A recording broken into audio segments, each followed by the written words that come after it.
Good morning, students. Welcome to your social science class, class 7th. Today we will read chapter number 6 of Geography, Life on the Earth.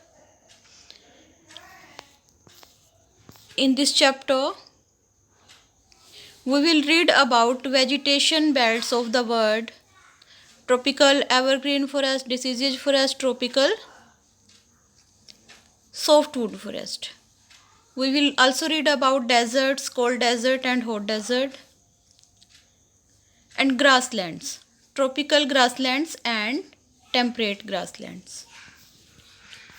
First of all, flora world. The first form of life appeared in the water bodies were plants. अर्थ के ऊपर life की जो first form है वो water bodies में appear हुई plants की form में.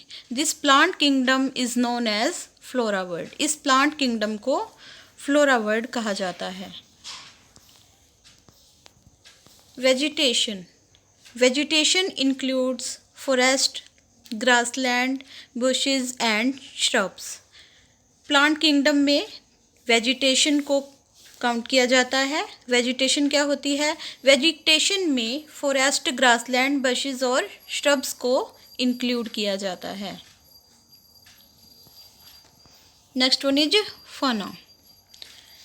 After plant life, another form of life appeared on the earth is known as fauna.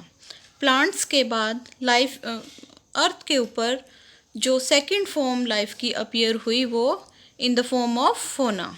फोना के रूप में अपीयर हुई मीन्स एनिमल्स के रूप में अपीयर हुई, जिसे एनिमल किंगडम कहा जाता है. Animal kingdom. Animals live in the forest along with plants. Animal forest में प्लांट्स के साथ रहते हैं. These can be birds, insects और एनिमल्स. एनिमल किंगडम में बर्ड्स, इंसेक्ट और एनिमल्स को इंक्लूड किया जाता है. Animals vary place to place due to natural environment. Environment हर जगह पे अलग अलग मात्रा में पाए जाते हैं नेचुरल इन्वायरमेंट के अकॉर्डिंग. इनकी स्पीसीज भी हर जगह पे अलग अलग होती है. In the tropical regions the common animals are found monkeys, elephants, crocodiles, etc. In polar regions penguin, polar bear, yak, fox, etc. तो नेचुरल वेजिटेशन और क्लाइमेट कंडीशंस के अकॉर्डिंग एनिमल्स की जो वैरायटी प्लेस टू प्लेस अलग होती है. जैसे tropical regions में मंकीज, एलिफेंट्स और क्रोकोडाइल मिलते हैं, जबकि जो पोलर रीजन्स हैं, areas near the north pole and south pole, वहाँ पे पेंगुइन, पोलर बियर और याक, फॉक्स एट्सेट्रा एनिमल्स देखने को मिलते हैं. Ecosystem. The relationship between plant kingdom, animal kingdom and human beings with their environment is known as ecosystem.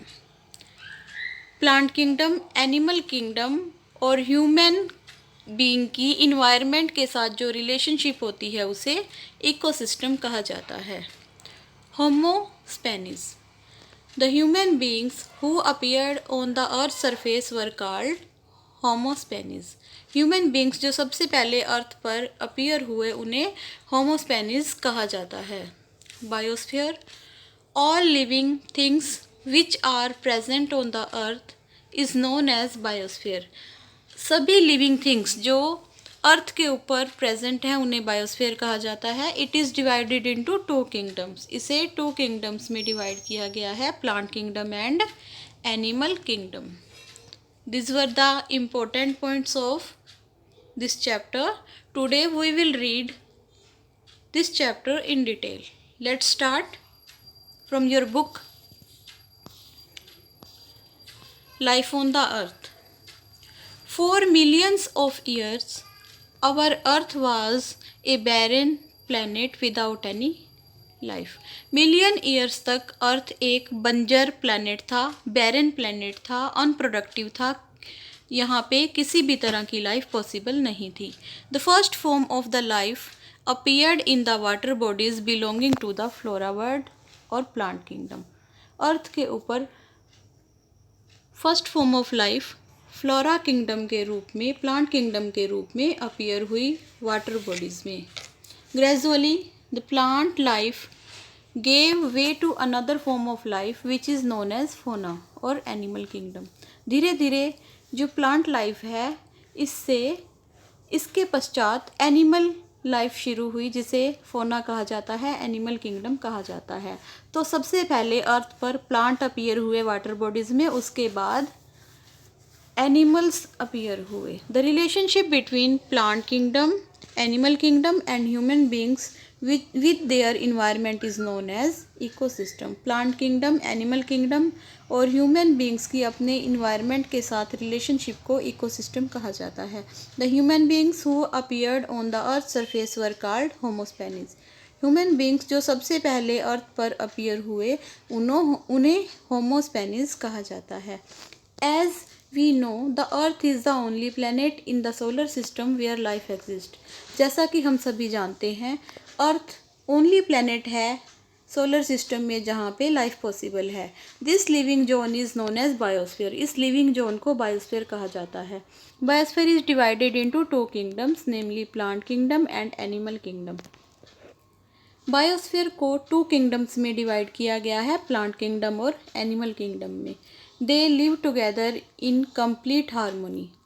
Plants और animal शांतिपूर्वक एक दूसरे के साथ रहते हैं. In this zone living beings and non living beings are also dependent on each other for their existence. इस zone में मीन्स बायोस्फीयर में लिविंग थिंग्स और नॉन लिविंग थिंग्स एक दूसरे पर डिपेंड करते हैं अपने अस्तित्व के लिए. Plants prepare their own food with the help of non living things like sunlight, air and water. Plants अपना खुद का फूड बनाते हैं नॉन लिविंग थिंग्स की हेल्प से. नॉन लिविंग थिंग्स कौन कौन सी होती हैं जो प्लांट्स को फूड प्रिपेयर करने में हेल्प करती हैं? वो हैं sunlight, air and water. Sunlight, air और वाटर की हेल्प से प्लांट्स अपना फूड स्वयं प्रिपेयर करते हैं. That's why they are known as food factories. इसी कारण से उन्हें फूड फैक्ट्रीज कहा जाता है. Plants provide food for the animals to satisfy their needs. Plants animals को फूड प्रोवाइड करते हैं अपनी बेसिक नीड्स को सेटिस्फाई करने के लिए. Animals also provide soil, nutrients, their remains which are helpful for the growth of plants. इसके अलावा जो एनिमल हैं वो भी सॉइल को न्यूट्रिएंट्स प्रोवाइड करते हैं अपने रिमेन्स से जो प्लांट्स की ग्रोथ के लिए हेल्पफुल होते हैं. Human beings are the most important part of biosphere. Human beings biosphere का सबसे इम्पोर्टेंट पार्ट हैं as they derive all their basic needs from it. क्योंकि ह्यूमन बींग्स अपनी सभी बेसिक नीड्स इन्वायरमेंट से, बायोस्फीयर से पूरी करते हैं. Human beings consume both plant food as well as animal food. Human beings plant food और एनिमल फूड दोनों का कंज्यूम करते हैं, दोनों का यूज करते हैं. It is the only form of life in the biosphere which has altered the environment according to its own need. Human beings एक ओनली फॉर्म है बायोस्फीयर की जिसने इन्वायरमेंट को अपने अकॉर्डिंग अल्टर कर लिया है, चेंज कर लिया है अपनी ज़रूरतों को पूरा करने के लिए. Next is plant kingdom. For studying the plant kingdom, we can study different vegetation belts of the world. Plant kingdom को study करने के लिए हम vegetation belts को study कर सकते हैं जो world के different areas में पाई जाती हैं. Vegetation includes, vegetation में forest, grassland, bushes and shrubs को include किया जाता है. They vary from place to place because of the variation in climate condition. Plants हर जगह पे अलग अलग वेराइटी के पाए जाते हैं क्लाइमेट कंडीशन के according. For example in equatorial region where the temperature and rainfall is high throughout the year, trees are tall and dense. उदाहरण के लिए इक्वेटोरियल रीजन, इक्वेटर के पास वाले एरियाज़ में टेम्परेचर और रेनफॉल हाई होता है सारा साल, इसी कारण से वहाँ पे जो ट्रीज़ हैं वो टॉल और डेंस होते हैं. This type of climate condition helps in the growth of plant and animal life. इस तरह की क्लाइमेट कंडीशंस प्लांट और एनिमल लाइफ की ग्रोथ में हेल्प करती हैं. ऑन द अदर हैंड, दूसरी तरफ in the desert areas where temperature is high and rainfall is less, the plant and animal life is limited. जहाँ पे टेम्परेचर हाई होता है और रेनफॉल कम होती है वहाँ पे प्लांट और एनिमल लाइफ लिमिटेड होती है. The vegetation belts of the world can broadly be divided into various groups on the basis of their location and climate condition. Vegetation belts को उनकी अलग अलग ग्रुप्स में लोकेशन और क्लाइमेट कंडीशन के according divide किया गया है। तो वर्ल्ड में जो वेजिटेशन बेल्ट्स हैं वो tropical hardwood forest, grassland, desert and temperate softwood forests हैं। तो वर्ल्ड में लोकेशन और क्लाइमेट कंडीशंस के अकॉर्डिंग फॉरेस्ट की वैरायटी को 4 बेल्ट्स में डिवाइड किया गया है।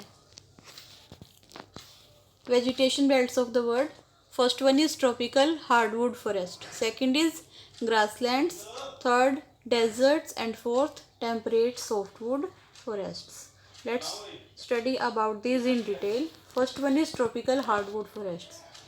These forests are found in tropical region between 23.5 degree north to 23.5 degree south. On the basis of different in climate conditions and vegetation, these forests can be divided into 2 groups.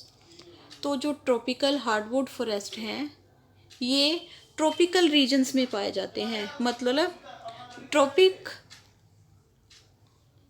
Of cancer के पास, मतलब 23 degree half north की तरफ और 23 degree half south की तरफ पाए जाते हैं। इक्वेटर से 23 डिग्री हाफ नॉर्थ की तरफ और 23 डिग्री हाफ साउथ की तरफ ये फॉरेस्ट पाए जाते हैं। On the basis of difference in climate conditions and vegetation, these forests can be divided into 2 groups. तो क्लाइमेट कंडीशन और वेजिटेशन में अंतर होने के कारण ट्रॉपिकल हार्डवुड फॉरेस्ट्स को 2 ग्रुप्स में डिवाइड किया गया है. फर्स्ट है इक्वेटोरियल या tropical evergreen forest and second है tropical deciduous forests. Tropical evergreen forests, these forests are found on both sides of equator between 10 degree north and 10 degree south latitudes. यह forest equator के दोनों तरफ, मतलब 10 degree north की तरफ और 10 degree south latitude की तरफ पाए जाते हैं. द मेन एरियाज आर ज़ेरे basin in Africa, Amazon basin in south America and few islands in the south east Asia. ये फॉरेस्ट वर्ल्ड में अफ्रीका के ज़ेरे बेसिन में, साउथ अमेरिका के अमेजन बेसिन में और साउथ ईस्ट एशिया के कुछ आइलैंड्स में पाए जाते हैं. These areas receive heavy rainfall throughout the year and temperature remain very high. यह फॉरेस्ट हैवी रेनफॉल वाले एरियाज़ में पाए जाते हैं जहाँ पे सारा साल भारी वर्षा होती है और टेम्परेचर हाई रहता है. These forests remain green throughout the year. यह फॉरेस्ट सारा साल हरे भरे रहते हैं. The trees are very tall. इन फॉरेस्ट के ट्रीज़ बहुत लंबे होते हैं. Main trees found in these areas are ebony, rubber, mahogany, rosewood etcetera. जो मेन ट्रीज़ हैं इन फॉरेस्ट्स के वो हैं ebony, rubber, mahogany, rosewood etcetera. तो जहाँ पे सारा साल हाई रेनफॉल होती है और टेम्परेचर हाई रहता है वहाँ पे ट्रॉपिकल एवरग्रीन फॉरेस्ट रहते हैं. तो सारा साल वर्षा होने के कारण यह फॉरेस्ट हरे भरे रहते हैं और ये एक साथ अपनी पत्तियां नहीं झाड़ते, इसलिए ये ग्रीन दिखाई देते हैं. इसलिए इन्हें एवरग्रीन फॉरेस्ट या रेन फॉरेस्ट भी कहा जाता है. ये फॉरेस्ट बहुत लंबे लंबे ट्रीज से भरे होते हैं. इनकी जो हाइट होती है ट्रीज़ की अप्रोक्सीमेट 60 मीटर तक होती है. तो मेन ट्रीज़ हैं ebony, rubber, mahogany and rosewood. Next is tropical deciduous forests. These forests thrive between 10 degree north to 23 degree half north and 10 degree south to 23 degree half south latitude. तो जहाँ पे tropical evergreen forest की belt ख़त्म होती है, मतलब tropic area में equator से 10 डिग्री से लेके 23 डिग्री हाफ नॉर्थ की तरफ और 10 डिग्री से लेके 23.5 डिग्री साउथ की तरफ लैटिट्यूड की तरफ डिसीजेज फॉरेस्ट पाए जाते हैं. These forest belts receive moderate rainfall and trees here shed their leaves in the dry season. तो ये फॉरेस्ट उन एरियाज़ में होते हैं जहाँ पे मीडियम रेनफॉल होती है। मीन्स जो रेनफॉल होती है वो ना तो ज़्यादा होती है ना ही कम होती है, बिलो 200 सेंटीमीटर तक होती है पर ईयर। यह ट्रीज़ होते हैं वो ड्राई समर सीजन में अपनी लीव्स को शेड कर देते हैं। The trees are of medium height. जो ट्रीज़ होते हैं वो मीडियम हाइट के होते हैं। इन एरियाज़ में जो मेन ट्रीज़ हैं वो कौन कौन से हैं? साल, टीक, बैम्बू हैं। The main areas where these forests are found are India, China, eastern Brazil etcetera. तो जो मेन एरियाज हैं इन फॉरेस्ट्स के वो हैं India, China, eastern Brazil etcetera. Common trees साल, टीक एंड बैम्बू हैं। Next, grasslands.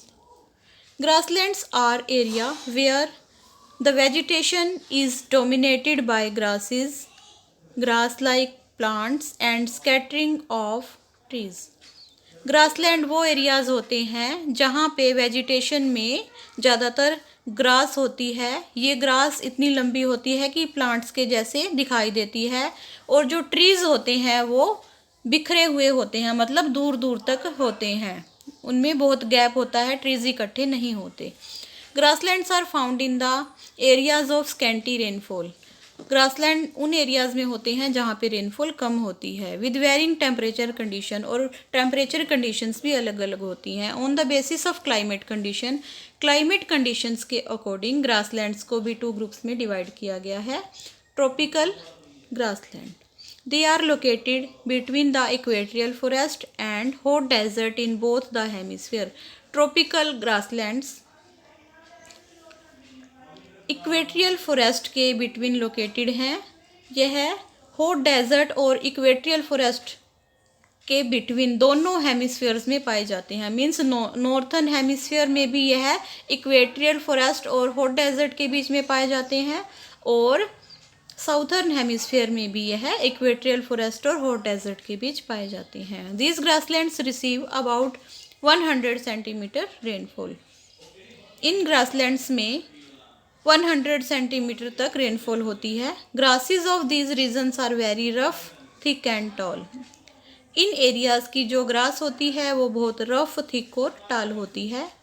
Campus in Brazil are typical example of this forest. इन फॉरेस्ट का जो टिपिकल एग्जाम्पल है वो ब्राज़ील के कैंपस ग्रासलैंड हैं।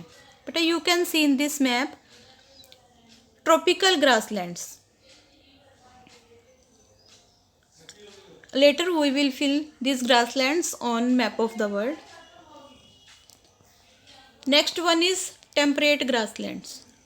These grasslands are located in the temperate zone and in the interior part of continent. यह grassland temperate zone में स्थित हैं और ये continents के इंटीरियर पार्ट्स में पाए जाते हैं। This grasslands receive about 25 to 75 centimetre rainfall. यह ग्रासलैंड 25 से 75 सेंटीमीटर तक रेनफॉल प्राप्त करते हैं। They sometimes receive snowfall also. इन ग्रासलैंड्स में स्नोफॉल भी होती है। The grasses of this regions are short and soft. इन एरियाज़ की जो ग्रासेस हैं वो शॉर्ट और सॉफ्ट होती हैं। They are known by different name in different areas. यह डिफरेंट एरियाज़ में डिफरेंट नेम से जानी जाती हैं। जैसे नॉर्थ अमेरिका में इन्हें प्रेरीज कहा जाता है, साउथ अमेरिका में इन्हें पैम्पाज कहा जाता है, ऑस्ट्रेलिया में ये डाउन्स के नाम से जानी जाती हैं, और साउथ अफ्रीका में इन्हें वेल्ड कहा जाता है। You can see in the map of world temperate grasslands, prairies, pampas, veld and downs. In Asia it is known as steppes, and in Europe it is known as pastures. Thank you. In our next video we will read about deserts and softwood forests, and also read about animal kingdom. Have a nice day.